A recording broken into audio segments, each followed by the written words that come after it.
heard his newborn daughter's cries suddenly stop and was struck by the silence. Upon entering the room, the sight he saw froze him. The maid was breastfeeding the little girl in her arms. No one could have imagined that this act, born of desperation, would forever change not only her life, but also his concept of family. Lucia was 22 years old, and her heart was split in two.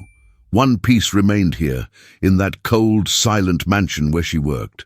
The other, the larger piece, was hundreds of miles away, with her son David just 3 months old. She barely knew him, but she already loved him with a desperate strength. She had left the poor village where she was born to try her luck in the big city.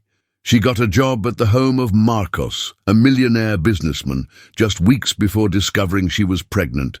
The money she earned was sacred, sent almost entirely to her mother, who cared for little Davy. But fate was cruel. Her son had been born with a health condition, a weakness that required special milk and expensive medicine. Lucia worked from dawn to dusk, cleaning rooms she would never use and polishing objects she would never own. But the luxury of the house only reminded her of everything her own son lacked. The lady of the house, Clara, Marcos's wife, was pregnant at the same time. The two, employer and employee, shared confidences about the fears and joys of motherhood. But tragedy struck. Clara succumbed to the birth. Little Laura was born, but her mother was gone. The mansion, which had previously been preparing for a party, was overcome with heavy mourning. With her employer's death, Lucia's responsibilities increased. In addition to cleaning, she began helping care for the newborn. Her father, Marcos, was lost in his own grief. He would lock himself in his office for hours, trying to drown his grief in work. He barely looked at his own daughter. Lucia cared for little Laura with a tenderness that stemmed from her own maternal instinct, changing her boss's daughter's diapers, bathing her and soothing her. Each gesture was a stab in her heart, a reminder that her own baby was far away, sick and in need of her. Lucia's only solace was a small, faded photo she kept in her uniform pocket. It was of Davy's little face. In her few breaks, she would hide in the pantry to look at the image and cry silently. The longing was a physical pain. The biggest problem began a few weeks ago. Little Laura, a healthy but very agitated baby, began rejecting all formula. She cried for hours, a high-pitched cry of hunger and colic that echoed through the house and seemed to drive everyone crazy. The babysitters they had hired didn't even last a week. Lucia saw the child's suffering, and her mother's heart ached. She saw her master's despair, unsure of what to do. Her breasts, constantly full of milk, a milk her own son couldn't drink, felt useless and anguished. One night, during a quick call to her mother, her desperation grew. "Mom, did he eat today?" Lucia asked, her voice breaking. "A little, my dear, but the fever won't go down," replied the weary voice on the other end. Hanging up the phone was like cutting off her connection to the world. That night, Laura's crying seemed louder than ever. Marcos had left for an emergency meeting, and the night nanny had just quit. Lucia was alone with the hungry child. And it was at that moment that an idea, born of pure compassion and the deepest desperation, began to form in her mind. Laura's cry that night was different. It wasn't a cry of mourningness or discomfort.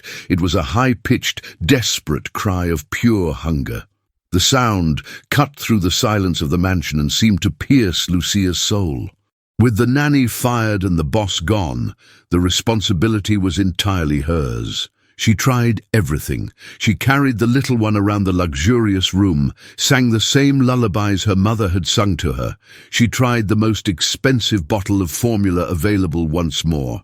Laura turned her face away, pushing down on the silicone nipple with surprising force, and her crying intensified.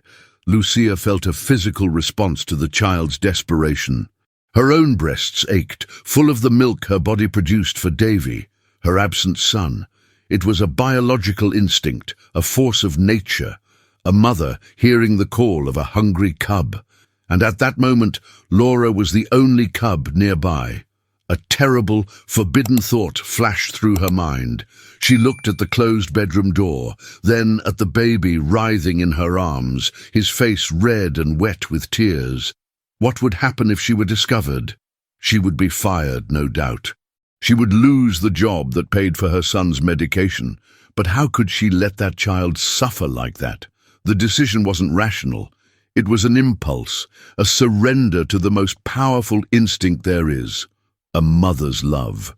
With her heart pounding in her throat and her hands trembling, she sat in the nursing chair that had belonged to her late employer. She felt like an imposter, a criminal. She placed little Laura in her arms and offered her breast. The moment the baby snuggled and began to suckle, the crying stopped. A deep, almost sacred silence filled the room. The relief on Laura's little face was immediate. For Lucia, it was a moment of pain and paradise. With every sip of that child, she felt as if she were betraying her own child. Marcos arrived home early. The meeting had been cancelled. Upon entering the mansion, the first thing he noticed was the silence. A silence that, in recent months, had meant something was wrong. Where was his daughter's incessant crying? An icy fear gripped him. He ran up the stairs, 2 at a time, his heart hammering against his ribs. He flung open Laura's bedroom door, expecting the worst. But the scene he found was something his mind could never have imagined. Lucia sat in the armchair, her eyes closed, cradling her daughter. Laura lay on her chest, quiet, feeding, peaceful. For a second, the image seemed like a painting, a scene of perfect motherhood. But then reality struck him like a bolt of lightning. This wasn't his daughter's mother.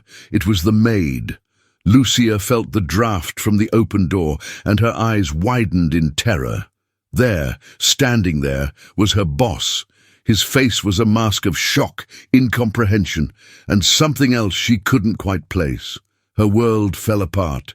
"Sir," she stammered, trying to cover herself and push the child away at the same time. "I can explain. She was so hungry." Marcos's voice was low, almost a hoarse whisper filled with indecipherable emotion. What are you doing?" The shock was so great he couldn't move. Lucia, trembling from head to toe, her throat dry, carefully got up. She placed little Laura, already fast asleep, back in the crib. Her legs barely supported her. Marcos finally seemed to wake up from his trance. He didn't scream. His voice was cold as steel. "Get out! Get out of the room! Now!" That order was more frightening than any scream. It was the final sentence. Lucia stumbled out of the baby's room, not daring to look back. The mansion's hallway, which she cleaned every day, suddenly seemed like a dark, endless tunnel. Each step toward her small bedroom at the back of the house was heavy, as if she were walking to her own execution. Her master's silence was more terrifying than any scream. She locked herself in her tiny room, the only place in that palace that was hers. Her body trembled uncontrollably. She leaned against the door, sliding to the floor, and hugged her knees. The soundless sobs came, a cry of pure terror. She replayed the scene in her mind. Marcos's shocked face, his cold order. It was all over. Her job, the only source of income for Davy's medication, would be taken away from her. Shame was a wave of fire that consumed her. How could she have been so foolish, so impulsive? But then the image of little Laura's peaceful face, finally free of pain and hunger, came to her mind. It was a crime of compassion. Meanwhile, in the nursery, Marcos was paralyzed. He approached the crib and looked at his daughter. Laura slept soundly, with a serenity he had never seen before. A small smile formed on her angelic lips. For the first time in weeks, peace reigned in that room. He touched his daughter's cheek. She was warm, soft. Her scent was of milk, of life, and that life had been given by someone else, his maid. The anger he'd felt at the moment he'd been caught red-handed began to dissolve, giving way to overwhelming confusion. He'd been betrayed, his trust broken. But his daughter was nourished and safe. What kind of man would he be if he punished the act that saved his daughter from a night of suffering? The hours passed slowly. Lucia didn't leave her room. Hunger and thirst set in, but fear was greater. Every noise in the house, every footstep in the hallway made her shrink.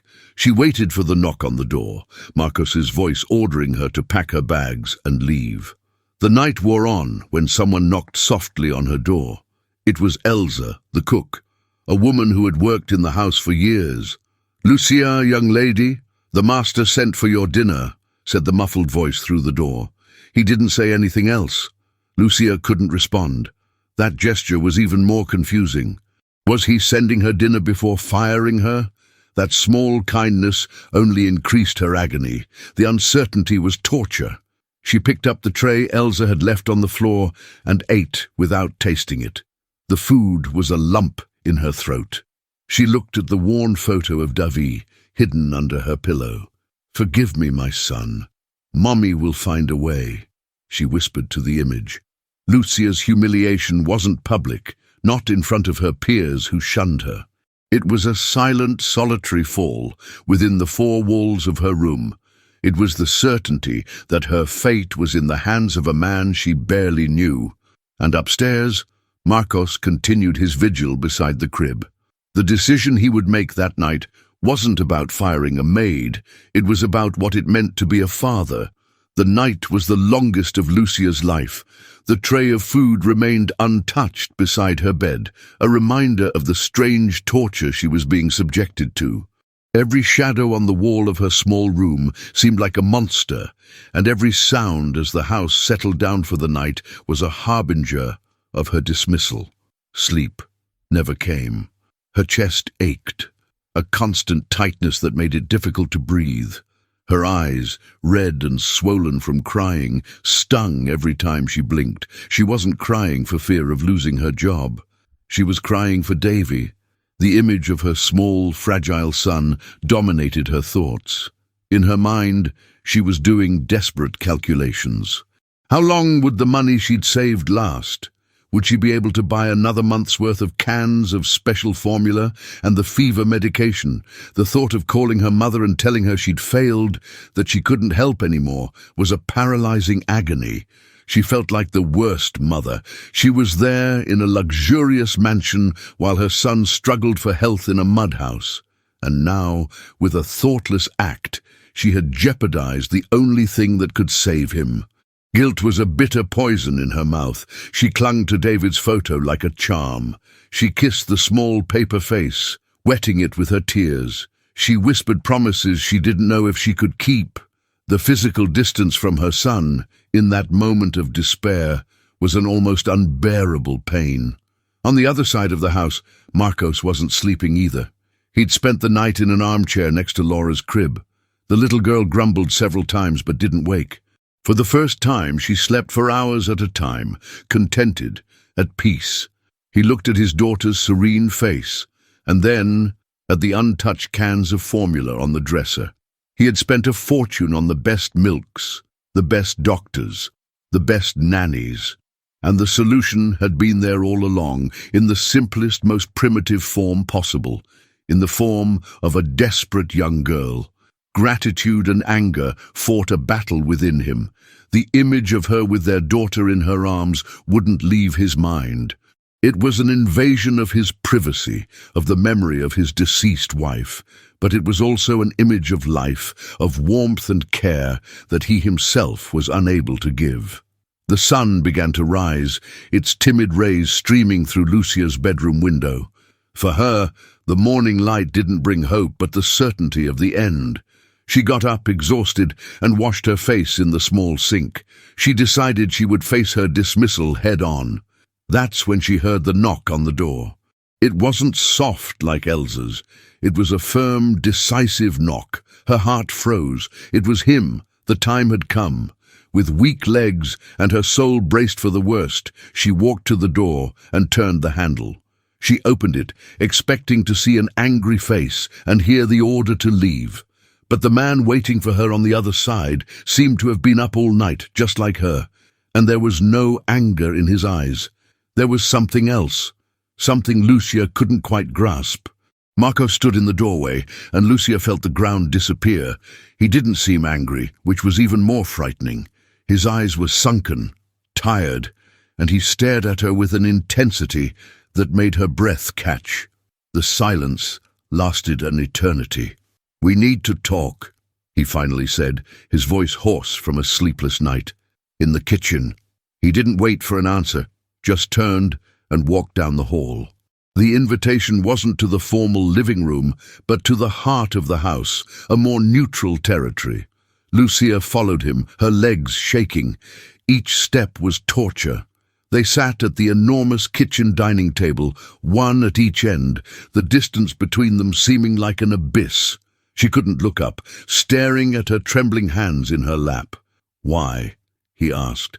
The question was simple, direct, but it carried the weight of the entire evening. He didn't ask, "How dare you?"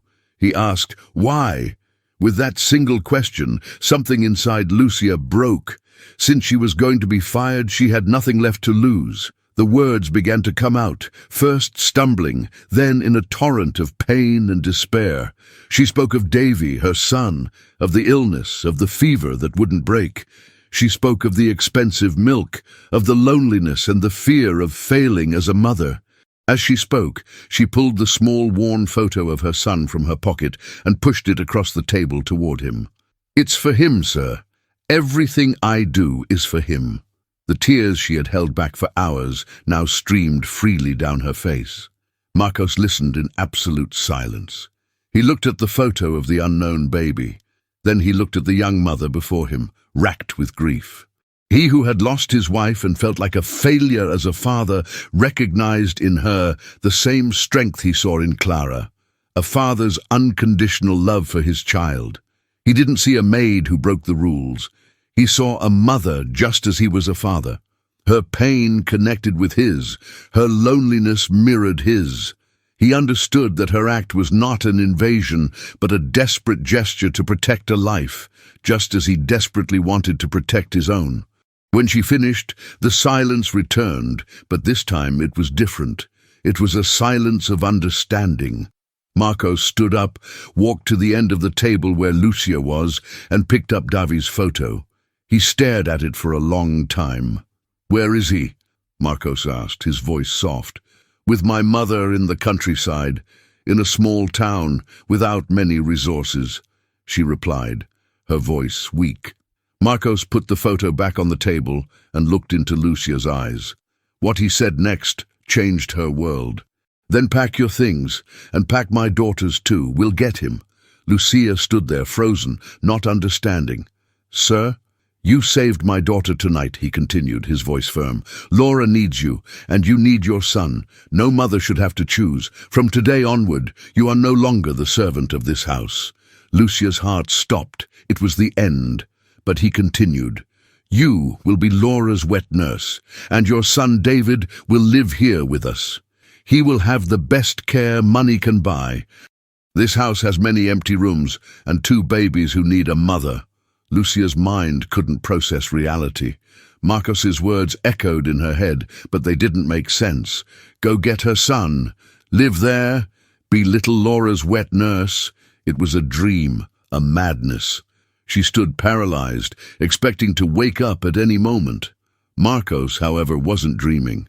For the first time since his wife's death, he felt a clear purpose, a mission.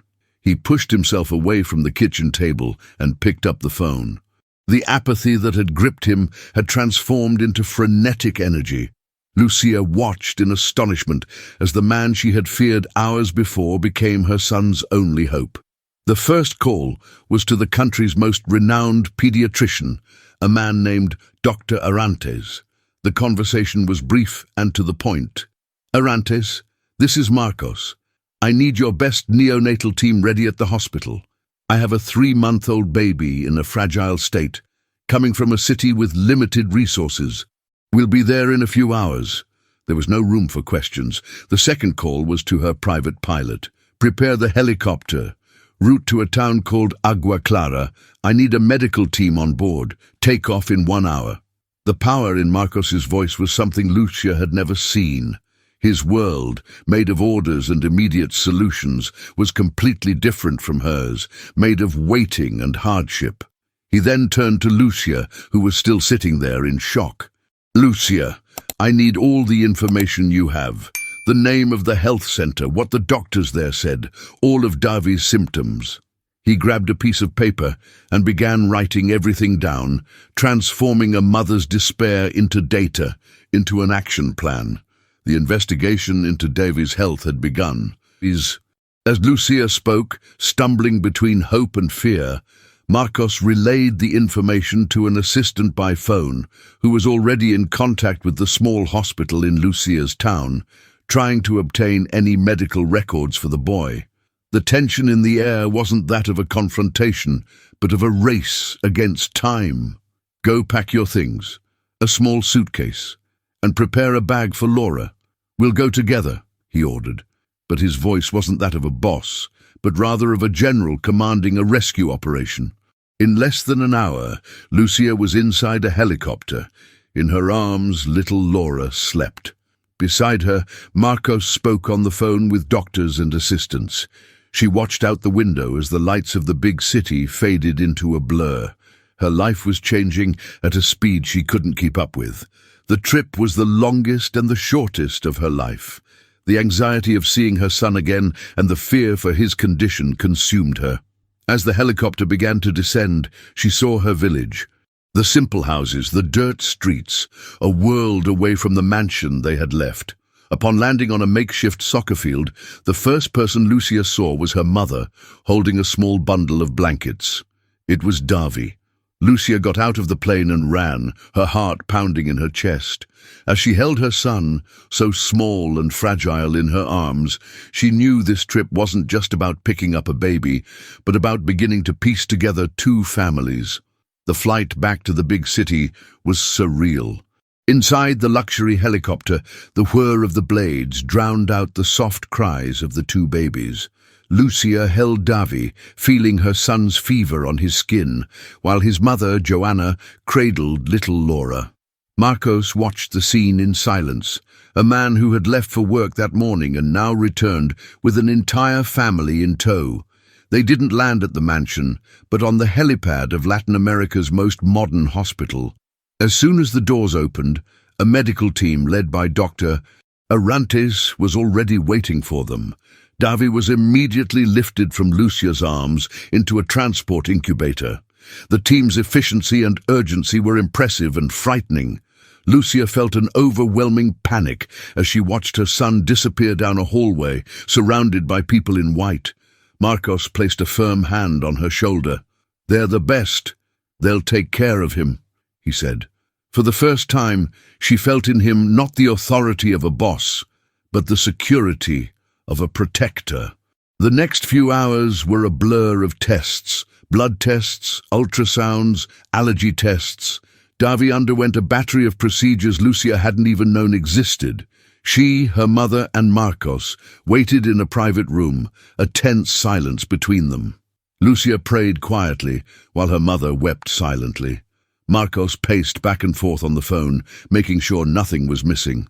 Finally, Dr. Arantes entered the room, holding a clipboard. The doctor's face was serious but calm. "We have a diagnosis," he said, and Lucia's heart stopped. This was the proof, the truth that would decide her son's fate. "Davy has a severe allergy to cow's milk protein, compounded by acute malnutrition," the doctor explained simply. The special formula he was taking, unfortunately, was not suitable for his level of allergy. His body simply couldn't absorb the nutrients. Lucia felt a mixture of terror and relief. It was serious, but it seemed to have a name, a path. "But will he be okay?" she whispered. "Yes," the doctor confirmed with a gentle smile. "He'll be fine. The treatment is, ironically, very simple. He needs a strict diet and, ideally, the best food in the world for a baby: breast milk." Those words hit Lucia and Marcos with the force of a wave. Lucia's milk, the same milk she was giving Laura, the milk that was the cause of all this upheaval, was the medicine her son desperately needed. The proof of her innocence was also the recipe for David's healing. Marcos looked at Lucia, and for the first time he understood the magnitude of her sacrifice. She was feeding his daughter the medicine that could have saved his own child. The emotion on his face was pure respect and admiration. Dr. Arantes continued, "We'll stabilize him, but full recovery will depend on intense care and proper nutrition. The good news is there's no permanent damage. The bad news is he suffered from a lack of access to proper diagnosis and treatment. The real culprit was poverty. The diagnosis had saved Davi's life, but the discovery of the power contained in Lucia's gesture was just the tip of the iceberg." The hospital room fell silent for a long moment. The diagnosis, the proof, was on the table, clear and irrefutable. Davy needed his mother. Laura needed her foster mother. And Lucia was the only person in the world who could be both. The situation was so delicate and complex that the normal rules of the world didn't apply. Dr. Arantes, sensing the weight of the moment, spoke first, calmly and directly. "Mr. Marcos, Ms. Lucia, the science here is clear. Breast milk is a living food, and Lucia's is perfectly compatible and necessary for both babies. We have a unique situation." He spoke like a mediator, presenting the facts that would confront everyone. Marcos looked at Lucia, who wept silently, hugging her mother. He saw the weary face of Joanna, the grandmother who fought to keep her grandson alive. He saw Lucia's fragility and strength, and he confronted the harshest truth of all. His money and power couldn't give Laura the one thing she needed, but Lucia's instincts could. The guilt, the antagonist of the story, was there, exposed in front of everyone. The guilt of a system that forces a mother to leave her sick child to care for a stranger's child. Marcos felt the weight of that injustice as if it were his own, and he decided he would no longer be a part of it. "Doctor, one question," Marcos said, his voice firm, breaking the silence. "With proper medical care and good nutrition, would Lucia be able to breastfeed both of them?" "Of course," the doctor replied. "It wouldn't be easy. It would require a lot of effort, but it's perfectly possible. The human body is extraordinary." Marcos then walked over to Lucia. He didn't sit down, but crouched down in front of her, so that their eyes were level, a gesture that completely broke the barrier between employer and employee. Joanna, Lucia's mother, watched the scene, tense and breathless. "Lucia," he began, his voice surprisingly gentle, "I made a mistake. The world made a mistake with you. I can't ask you to choose between my child and yours. That's not a choice." He paused, looking at little Laura, now asleep in her grandmother's arms, and then at the room where David was recovering. "They need you, both of them, and I need you to help me be a father." So he made the proposal. It wasn't a work agreement, it was a lifelong pact. "I want you, your mother, and David to come live in my house. Definitely," he said. "David and Laura will be raised together, like siblings. They will have everything equal, the best schools, the best care, all the love." Lucia looked at him, her eyes wide, unable to believe it. "You won't be a maid, Lucia. You'll be their mother, the mother who cares, who feeds, who loves. I'll be their father, the father who provides, who protects, who teaches." He held out his hand. "We'll be a family, a different family, but a family. Do you accept?" The proposal was radical, a break from all social norms. But to repair the damage fate had inflicted, something completely new had to be built. Lucia looked at Marcos's outstretched hand and then at her mother. Joanna's eyes were filled with tears, but on her face was a smile of relief, like someone witnessing a miracle. She nodded slightly to her daughter, a gesture of permission and blessing. Lucia then, her hand still trembling, didn't shake it, but held Marcos's hand. It wasn't an agreement, it was a promise. "Yes," she whispered, the only word she could form. But that yes carried the weight of her past and the hope of her entire future. Visible relief washed over Marcos's face. He stood up and for the first time smiled, a small, tired, but genuine smile. "Great," he said, as if he'd just closed the most important deal of his life. And maybe he had. Dr. Arantes, who had been observing everything silently, also smiled. "Mr. Marcos, this is the best prescription I could write today. Davy's treatment will be much faster with his mother around." His reaction, a medical authority, legitimized the humane decision that had just been made. The reparation for the injustice suffered by Lucia didn't come in the form of money or a formal apology. It came in the form of a complete annulment of her former status. "Tomorrow, my lawyer will resolve all the legal matters so that your mother and Davy have permanent housing and access to everything," Marcos explained. "As for your employment contract, consider it torn up." The feeling that washed over Lucia wasn't euphoria, but a profound peace. The knot of fear and anguish that had been squeezing her chest for months finally began to unravel. Looking to the future was no longer an exercise in panic, but in possibility. She looked at Marcos and saw no longer the terrifying millionaire boss, but a man who, like her, was simply trying to protect his son. Joanna, his mother, approached Marcos with the simplicity and dignity of a countrywoman.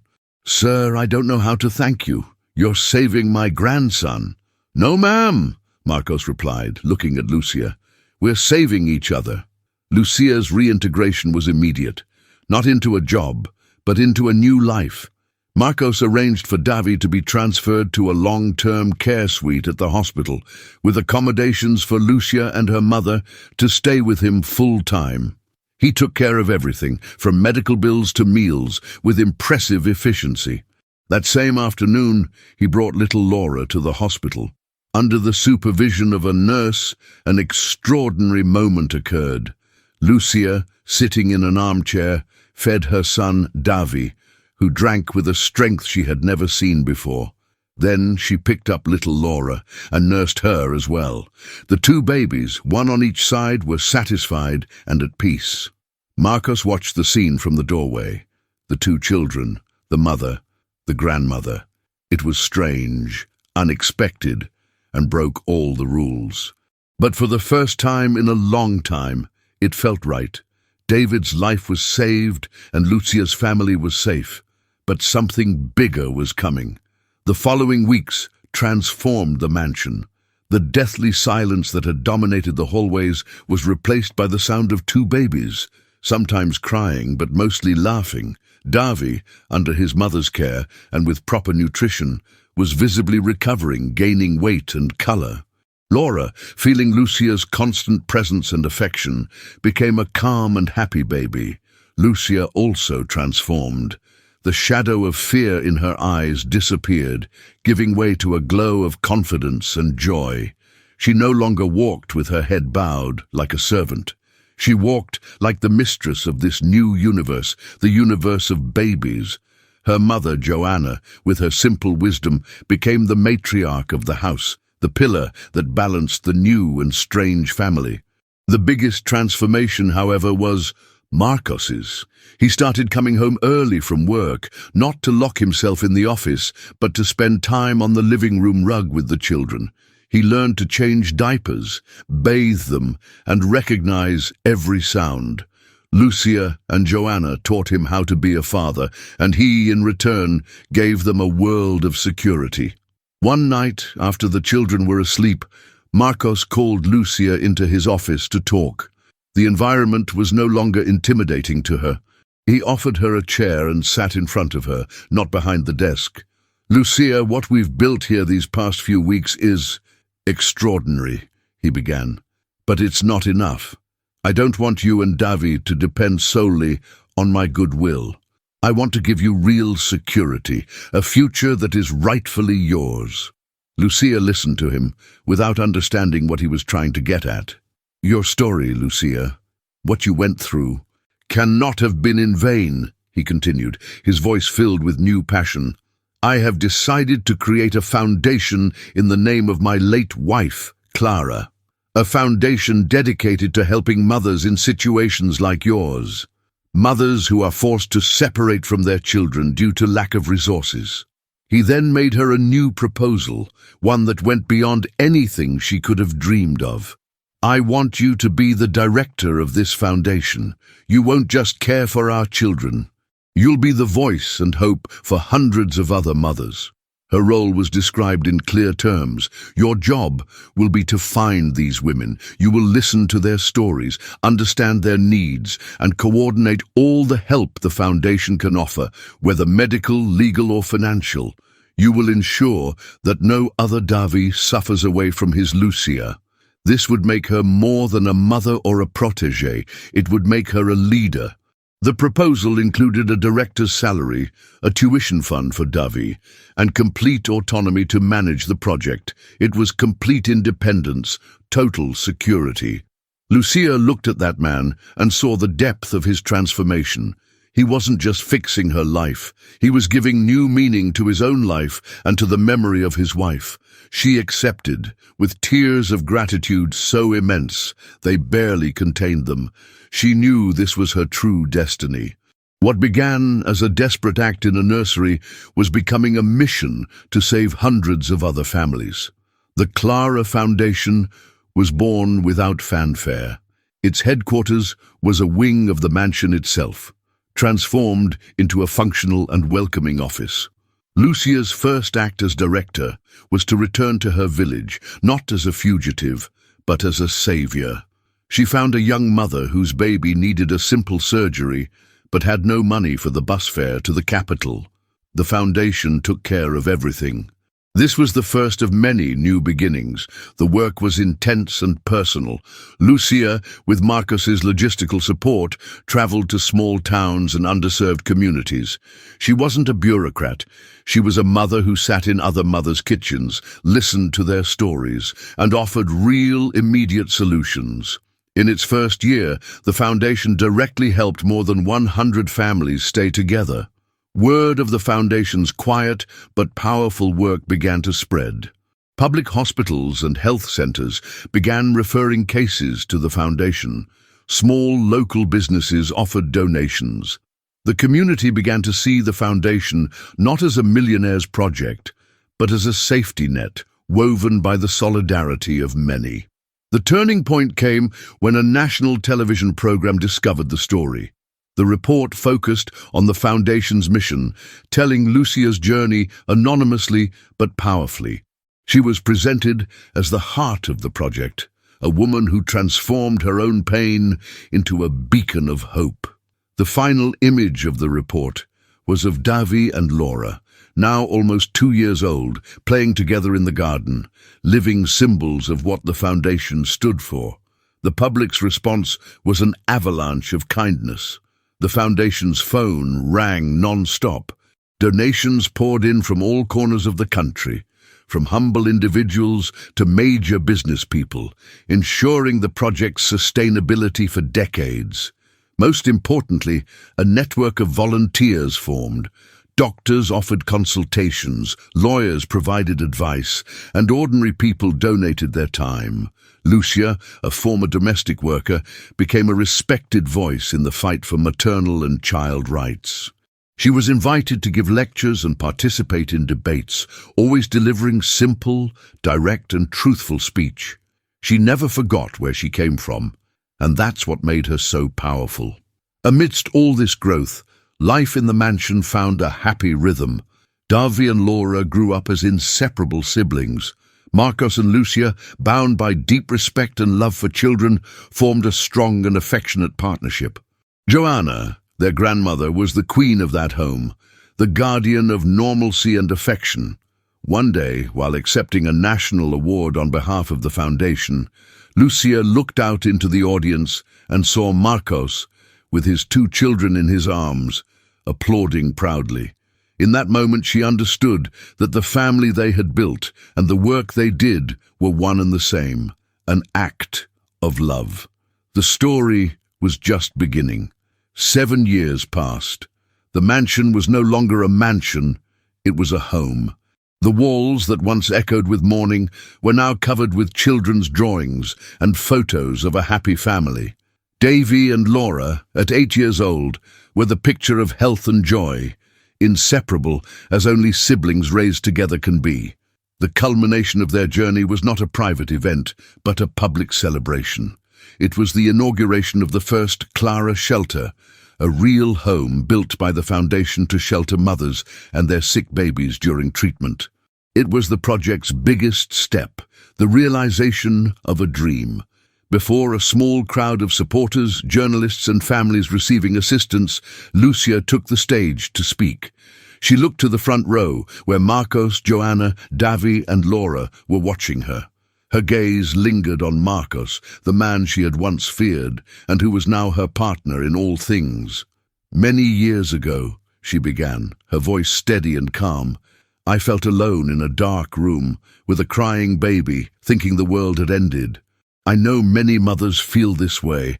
This house is proof that you are not alone. The door can open, and help can come." She didn't need to tell the details.